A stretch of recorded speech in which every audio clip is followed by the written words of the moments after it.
primetime news follow-up now. The National Environment and Planning Agency, NEPA, says the police are on high alert to arrest anyone found illegally mining sand in Parottee, St. Elizabeth. Since Primetime News highlighted the issue on Monday, the agency has made several stops in the community and elsewhere in the parish where the illegal activity is taking place. Krista Campbell has the update. From anger to relief, TVJ News found Mary Linton in a different mood 3 days after we aired her concerns about an illegal practice that's threatening lives and properties in Parottee, St. Elizabeth. The National Environment and Planning Agency, NEPA, visited the community on Wednesday and says no sand mining signs will be erected and residents sensitized about the dangers and penalties associated with the practice.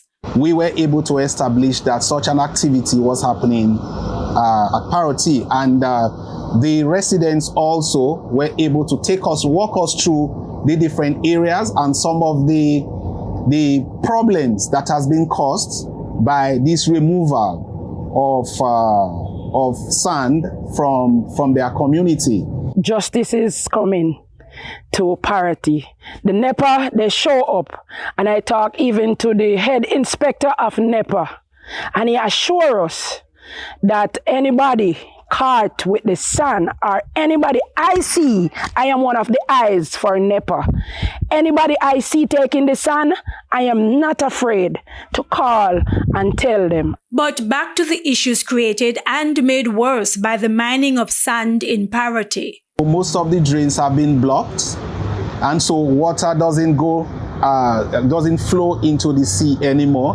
There's, we observe some catchments, in different areas because of some of these excavations that has been happening. But Ms. Linton says the drain issue goes a bit deeper. There was a lot of person who selling land up here to people, and NEPA come and stop it.